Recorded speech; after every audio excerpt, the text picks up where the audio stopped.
again to my YouTube channel. So Monday ngayon guys, back to work na uli ako sa factory. Tapos si Marvin wala siyang pasok ngayon, kaya siya na ang bahala sa mga pinaglaundryhan kahapon. Siya magtitiklop, tapos maglinis siya dun sa kwarto. Tapos ayun nga, pagkagising kanina, mga ano na kami nagising, mag-11 na.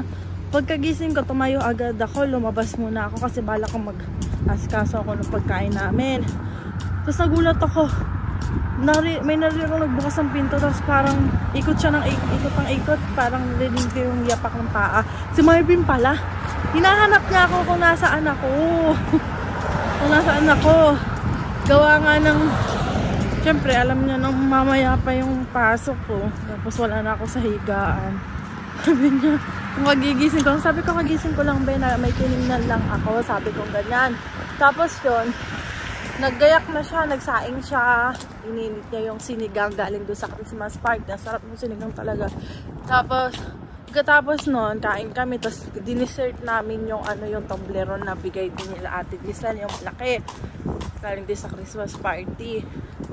Tapos, after nun, si Marvin, naghugas na siya. Tapos, yung tirang sinigang, nilagay niya dun sa baonan ko para yun na lang yung food ko mamayang gabi para sa trabaho. Tapos gayak na rin ako, nagligo kasi may work tayo eh. So ayun, tapos pagkatapos maligo, nagbibihis na ako. Pagkabihis ko, nakita ko si Marvin. Sabi ko, be, open mo na yung speaker mo, try mo. Tapos titry niya, gumana. Nag-connect sa phone niya nung una. Hindi niya alam kung ano yung name ng kanyang speaker, kaya parang naghanap-hanap pa si Marvin. Tapos tuwan-tuwa siya nung gumana na kasi may pantugtog nang wala kaming speaker eh. Tapos tinaasan niya yung office chair niya dahil nga nilagyan pa niya ng table. Yung table na regalo ni Reggie, yung ganda ng pwesto ni Marvin doon. Medyo lumawag-lawag, yung ilalim na lalagyan pa, diba? Tapos ayun, nung palabas na ako, nakita ko si ate sa kabilang kwarto. Sabi ko, uy, ilalim ate. Nag-grocery si ate. Sabi niya sa akin, mag-snow daw mamaya. Ay, talaga ate, di ko pa na-check eh. Oo, mga 8 PM daw mag-start. Sabi niya, ala, baka mamaya pag uwi ko, makapal. Sabi ko, ganyan. Baka. Sabi nga nila Ate Giselle, hindi nga, ngayon nga daw, hindi pa nga daw nag-i-snow, pero daw, sabi ni Tito, gusto daw ng mga Canadian, may snow pag Pasko, di ba, White Christmas. Uy, ano yun? Ano yun? Ayun. Kahapon, malakas ang ulan. Oo, malakas ang ulan kahapon. Kasi galing kami sa grocery. Nag-grocery kasi kami ng umaga. Pag late na rin naman kami nagising. Tapos pagka namin, grocery na kami ni Marvin. Tapos hindi namin nakompleto yung grocery namin kasi kulang na kami ng oras. Dahil susunduin kami ng alas 4. Lumalakas yung ulan. Ay, ambon. Lumalakas yung ambon. Buti na malapit na tayo sa bus stop.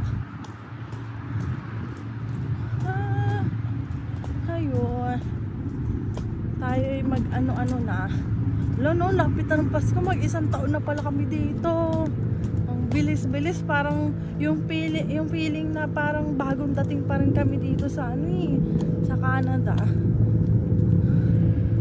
Puro usok-usok na yung mga sasakyan nila kasi malamig na eh. Malakas na, kita-kita na yung mga usok-usok sa tambutso. Buti wala pa yung bus ko kasi sabi ni Marvin, umalis na daw ako kasi may time nga na masyadong advance dumadating yung bus na iiwan ako. Tapos mag-intay pa ako. Yung next na bus puno, hindi kami titigilan. Ay, naku, buhay. Okay lang yan. Ayan guys, sakto lang din. Halos kadadating ko lang mga 1 minute pa lang. Nandun na rin yung bus. Maaga tayo mapunta sa Scarborough Town ngayon. Dito na rin guys yung bus, 1:30. Dito na tayo guys sa locker. Magbibihis na ako. Tapos punta na tayo, mag-start na tayo magtrabaho. Antok ako. Ang haba ng tulog ko pero inaantok ako. Ba't ganun guys? Ay nako, ang lamig.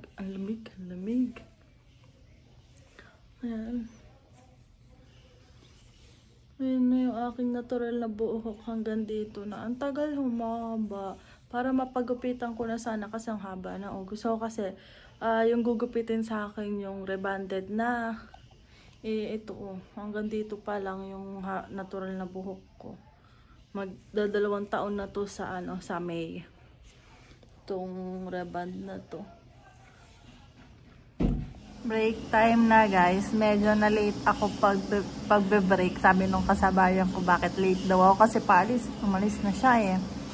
Tapos yan ininit ko lang yung aking ulam. Yung kanin hindi na kasi may sabaw naman, tingnan nyo. Ayan. Bale 3 piraso na lang yan. Ang sobrang lambot niya, ang sarap. Tapos sabaw. Yan na lang kasi natira kanina. Tapos yung rice ko sobrang konti. Talagang kinontian lang ni Marvin. Diet is real. So, tapos ito yung water ko. Kakain muna ako guys. Tapos after kong kumain, ako ay babalik na uli sa trabaho. Guys, tapos ng work. Hinihintay ko na lang yung bus. Bali dadating na siya. 5 minutes na lang. Pag na 2 minutes na lalabas na ako. Kasi ang lamig sa labas. Nag-snow pala kanina. Look. Ayan, ganyan na. Natunaw na din guys. Basa na ang kalsada. Ay, pero may nabagsak pa rin na snow pala, oh. Basa siya. Kaya pala sabi ni ate, wet snow daw. Ayan, lumalakas, guys. Biglang lumakas. Ayan, guys, kakauwi ko lang. At yung hobby ko, oh, pumunta sa kwarto para kunin yung thank you, Ate Lolo. Bali, meron pala kami. Naggawa kasi si Ate Lolo nung kahapon daw. Bake daw siya ng bake. Bukas daw bibigyan niya ako embutido. Yan, hindi niya kasi nabigay sa akin yung embutido. Ayan, guys. Mga to ano mga tawag dito? Mga daw to matatamis, sabi ni ate. Binigyan niya kami lahat ng mga katrabaho. Ayan. Ang cute nga may nakaano pang Christmas na. May kinain ako kanina, hindi ko alam kung ano yung kinain ko Parang ganito ata to. Ito. Sarap Parang brownies. Basta tinapay. Sarap. Magigab.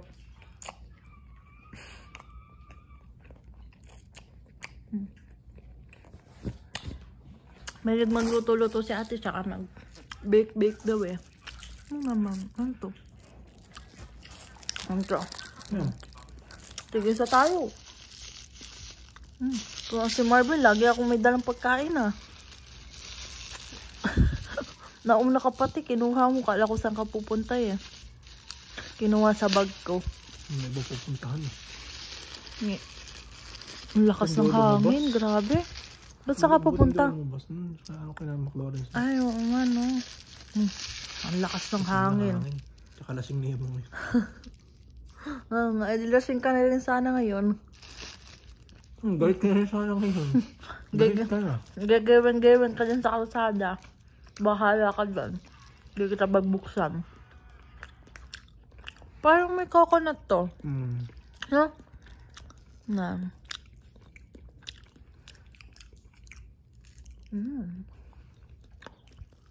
Si Ate Lolo guys, yung na-meet ni Marvin na gwapong-gwapo kay Marvin bata daw. Hindi daw mukhang 29. Bagong ahit kasi ng bigote at balbas ka nun Kaya bumabata itsura nito pag nag-aahit siya. Baby face daw si Marvin, baby face. Hindi daw mukhang 29. Tapos sabi niya ate, parang sabi ko parang mukha kang matanda Hindi ko na hinimik, sinabi mo pa. Sabi ko, ang Ate Lulu parang hindi pa nahihiyang sabihin na Mas mukha kang matanda.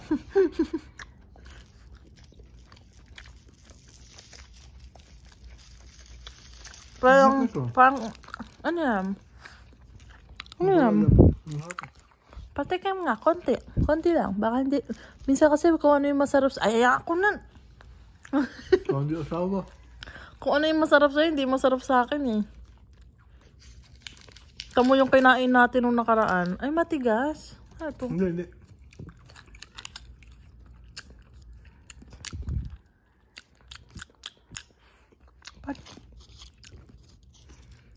Ano nasan to? Ano to? Hapno. Ang ubi May milk eh, yung milk eh. Ano nga ba yun? Pastillas. Oo, wala na. Hala, lakas ni Marvin, wala na. Inubos lahat. Nagtira ka pa, ano ito? Chocolate? Ano yan eh, ano yan? Tikman mo yung parang, anong amoy yan? Ano yan? Parang alam ko yan eh. Ano yan? Amoy mo yung amoy ano? Ayan guys, yung spaghetti galing kahapon sa... Kokonti nga lang. Ano mo, dinamihan mo. Haba na ng spaghetti ko. Wala na nga. Sinaid ko lang yun. Sinaid ko lang nga yun. Parang nga may uwi akong spaghetti kasi hindi nga ako nakakain ng spaghetti. Ang sarap. Pero nagtikim ako sa'yo ng spaghetti. Ang sarap nga. Kaya nga sabi ko, ay, kuha ako ng spaghetti. Kaso konti na lang yung spaghetti. Iyan na lang yung natira. Sinimut ko lang. Ano nga talagang sinimut eh. Microwave yan ah. Namang-microwave ata yan eh. Ano ba to? Oo, alam ko. Microwavable yan. Alam ko. Wala nakasulat? Wala. Patay mo. Pagdating ko kanina guys, sabi sa akin ni Marvin ko kakain daw ako. Sabi niya. Sabi ko hindi. Ay, himala daw, himala. Tapos yun, nagyayang kumain. Huwag ka na kumain. Wala ka kumain. Yung spaghetti ako nga nag-take out noon. Hindi naman. Spaghetti, haluin mo na. Woo! Kain tayo guys. Konti lang naman to. Kaya hindi naman kami sobrang, sobrang kakain. Dami ba yan? Dami. Good morning guys. Hindi na ako nakapagpaalam sa inyo kagabi nung after namin kumain ng spaghetti. Bale, pagkatapos naman nun, pumunta na kami ng kwarto. Nag-open si Marvin ng TV. Nag-movie marathon kami. Yan na lang yung ganap namin ngayon habang wala pang work si Marvin. Hintayin niya ako tapos mag-movie marathon kami. Ako, hindi na ako kumakain ng gabi. Ito naman si Marvin biglang nag-aya mag-spaghetti. Pero hindi na ako kumain ng madaming spaghetti. Halos si Marvin na rin yung ubos. Kasi may iniinom ako. Tapos hindi ako nakikrave talaga guys. As in, talagang pag kumain ako ngayong yung umagahan, ko na siya, umagahan at tanghalian. Before mag-start ako ng umagahan ko, inom na muna ako. Tapos yun, kain na ako. Tapos sa next na kain ko na, kasi kumakain ako mga 11 or 12. Tapos yung next na kain ko na guys is 6. Tapos after ng 6, kinabukasan na uli. Parang 2 times lang kumakain. Tapos hindi na ganun kadami. Hindi tulad dati pag uuwi ako talagang gusto ko ng rice. Gusto ko kain pa ako. Nagpapaluto ako kay Marvin. Before siya matulog, pinagsasaing niya ako. Tapos pinagluluto niya ako. So ayun. Medyo naman kasi syempre nagkakaroon kami ng time ni Marvin ngayon sa isa't isa habang wala siyang pasok. Sulitin na namin kasi once na nag-start na uli yung klase niya, ayun, hirap na naman kaming magkita. Hindi, nagkikita naman kami, parang madalian lang guys. Kasi yung schedule naman niya for next sem, same lang uli nitong last sem niya. Kaya ayun. So, yun lang guys. I-share na lang namin yung mga next na lakad namin. Kung wala siya next week na work at hindi ako mabigyan ng more time sa part-time ko. So, sabi ko nga sa kanya, mag-part-time pa ba ako next week, Beng? Parang gusto kong wag na lang muna. Para na lang, sulitin na lang muna natin yung walang pasok natin together. Sabi ko sa kanya. Sabi niya, ako daw bahala, kung ano daw gusto ko, walang problema sa kanya. So, ayun. Nagdadalawang isip pa kasi ako. Kasi baka magkaroon ng duty si Marvin next week ng full time. Depende pa kasi syempre, meron pa siyang 2 weeks before mag-start yung school niya. Kaya sabi ko, if magkaroon ka ng work next week, get ko na yung I'll get the job na lang. Sabi ko sa kanya. Kasi ayoko mag-isa dito sa bahay. Nasa kwarto lang ako. Kasi hindi ako gumagala ng mag-isa lang ako, nakakatamad. Nasanay na rin, syempre, nandito kami sa kanan ni Marvin, sanay ako na lagi ko siyang kasama. Kaya sabi ko, pag ganun, mag-work na lang din ako, sabi ko sa kanya. So, hintayin na lang natin guys. Kasi ang dami namin gustong puntahan. Noon nga, nagyaya sila Angel mag-Wonderland. Kaso nga, hindi nagkakatugma yung schedule namin. Then, lagi ako may work. Tapos si Marvin, yun, hindi rin nagsasabay yung schedule namin ng day off pag magkaka-day off ako. Kaya, dapat kasi pag pupunta ka Wonderland, dapat isang buong araw wala kang pasok, diba? Tapos, ang hirap din mag-commute. Guys, gawa ng malayo din sa amin yung Wonderland. Kaya sabi ni Marvin, bawi na lang kami next year. So, sana next year, winter, makakuha na rin kami ng sasakyan. Pero inaano pa kasi namin, kasi gusto namin nga makaipon kahit 10,000. 10,000 CAD para makakuha kami ng second hand na sasakyan. Oo. Kasi meron naman daw for 10,000, okay pa daw na sasakyan. Hanap tayo. Yung hindi siya yung mga parang kotse, yung medyo malaki-laki pa. Para kahit pa paano madami may ilagay, diba? So, ayun. Kung di 10,000, kung kulang 10,000, siguro hanggang 12,000-13,000 yung ipunin namin para makakuha kami ng sasakyan by next year. Kasi binabalak namin siguro mga October next year. Kasi syempre meron pa kaming kailangang unahing ipunin before yung sasakyan talaga.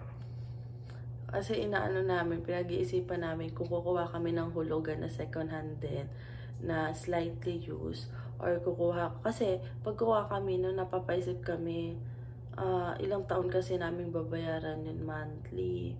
Kung kaya naman namin kumuha muna, kasi pang service lang, yung work ko naman sobrang lapit lang,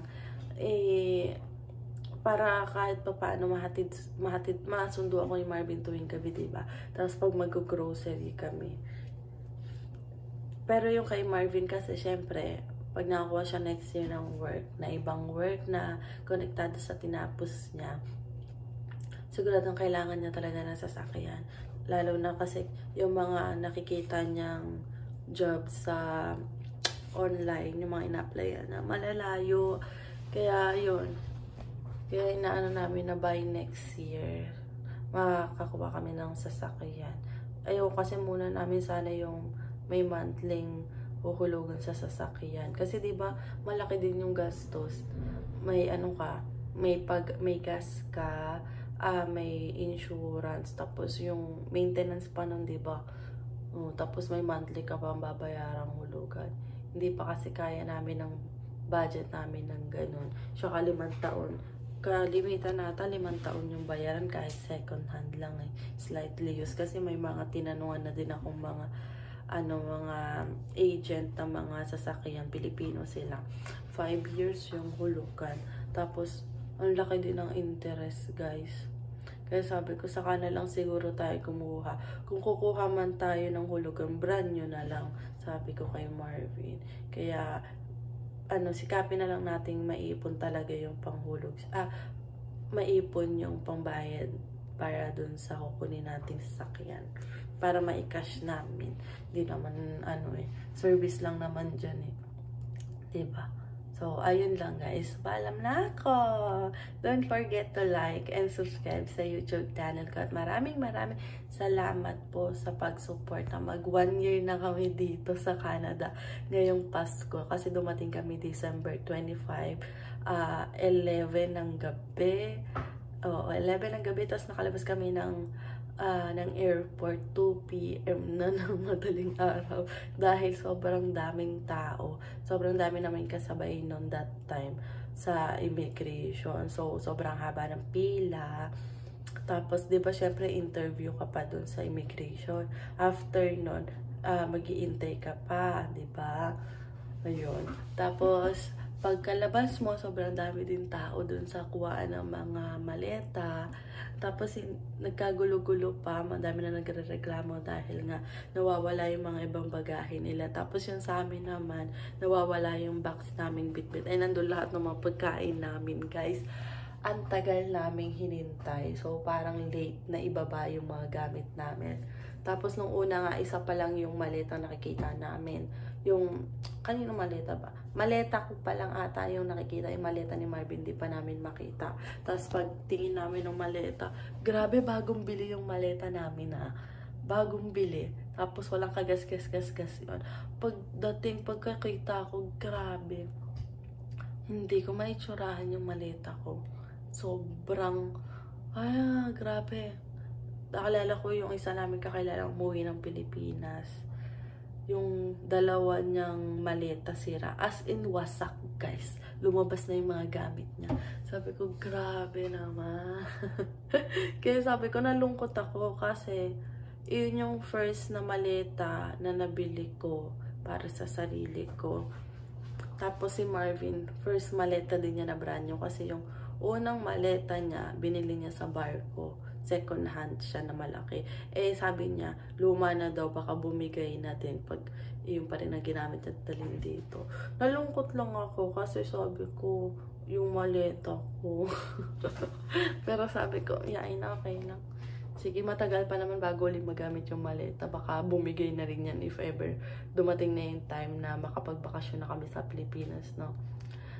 Praying din na makapagbakasyon after 2 to 3 years namin dito sa Canada. 1 year kami din, next year 2 years na.